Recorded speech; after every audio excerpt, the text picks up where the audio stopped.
95% of my country is Roman Catholic, and then like the other 5% is like a million different religions, because my country is really diverse in like little towns around the whole country. That's why there's like 37 official languages, because like there's a lot of different religions, but the dominant, like really dominant, is Roman Catholicism. Catholic, so Roman Catholic and Protestant.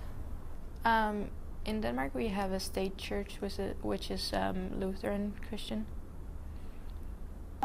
It's Buddhism. We had a couple of Christian church and Catholic church in our country, but I would say Buddhism is very popular. The dominant religion is Hinduism in my country. It's like 80%. Okay, and is that what your religion is? No, I'm an atheist. Beyond important, like it's so important. Religion and family are like the foundations of our culture, and even like Bolivian schools, they have religion as like a class, and because like 95% of the country is Roman Catholic, the classes are in Roman, like in that religion, and like everything is based on religion. Like we have religious holidays and stuff like that, so it's like really dominant. I think there are like older people who are very like maybe traditional, old-fashioned. They yeah. But I think younger people, I don't know many people who go to church frequently. The Christian religion like influences like a lot of things with like our culture and like our mindset, but it's not like the church is not very dominant in that matter. Yeah, it's actually affects everyone's life. Like my family, we're not. I have to say we're not like a strict Buddhist family, but we follow a lot of principles and rules in Buddhism tradition.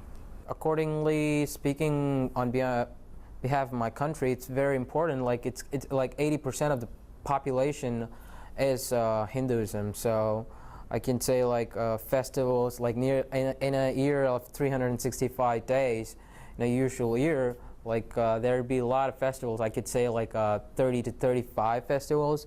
So there'd be like national holidays where college and school kids get holidays. So. Yeah, they want Muslim. They want everyone to be like Muslim, and they would like, you know, like in Egypt. I mean, in here, if you're like gay and like they say something, and they're like, oh, you're gay, but then in Egypt, in Christianity, they don't talk to you. If Muslim knows you're a Christian, they might not even talk to you.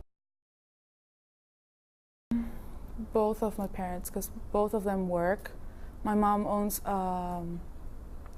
like clothing shop, and my dad is already retired, but he works with, like we have farms, so he also works with that. He retired from his engineering job because he was an engineer. But they're both like, to pay for my school, like my dad pays like this part, like tuition, and this part, and my mom pays like my plane tickets and stuff like that. So they pretty much split everything for me. Like they're both my caregivers. Mostly, yeah. I think that the father is like working, caring for economical things. So it's kind of like assume that if you're a man with a family, you're gonna go on to work.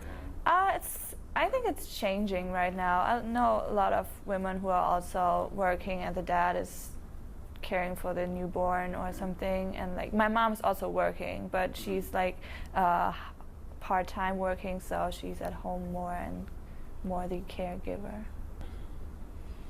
I guess it's pretty equal between like the men and the women in my family. It's very rare to have like stay-at-home parents in Denmark, so they're not really stay-at-home dads, but they're not stay-at-home moms either. Right now, my dad and my mom are still working. I mean, like for the whole, when we live there, of course we live on my dad and my mom earnings and for the families, so they are equally distributed for the family spendings, I think.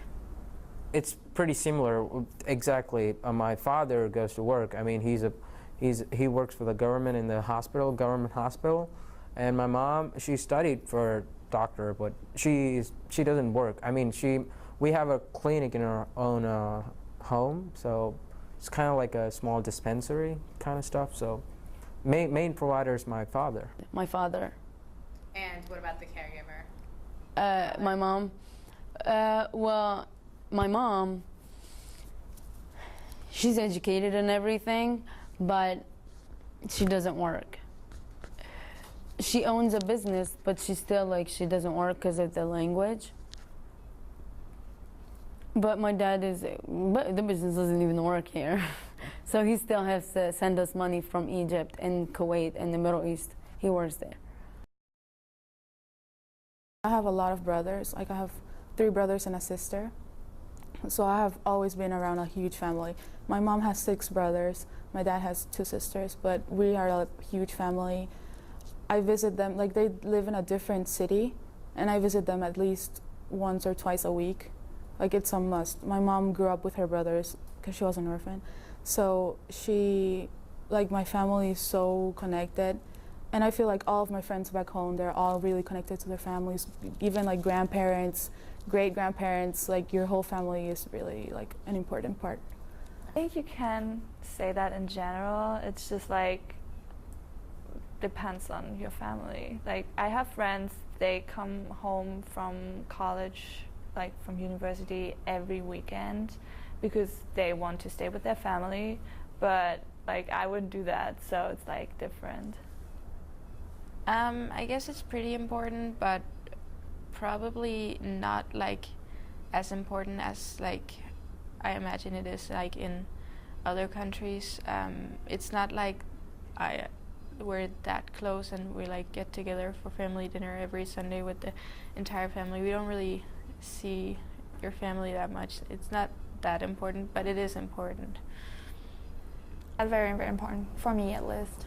And I think it's very important to other Vietnamese people too.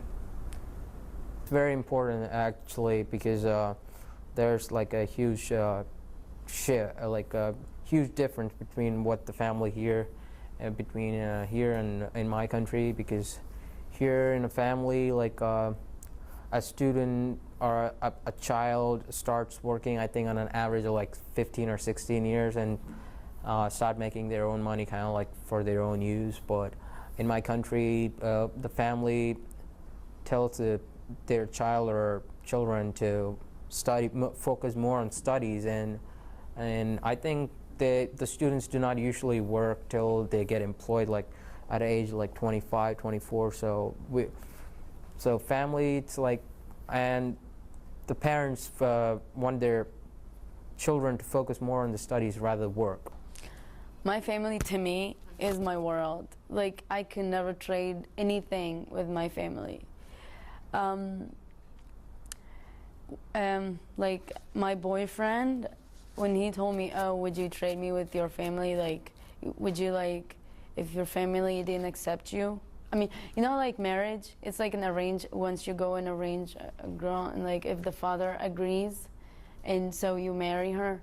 So if my father doesn't agree with my boyfriend to marry me, then he cannot marry me, the boyfriend. That's how we believe in marriage. So he told me like this, if your father doesn't agree, would you still be with me? I was like, no, it's my father. Like, I cannot leave my family, and he probably knows better than me. I'm young. So yeah, like, I would never leave my family.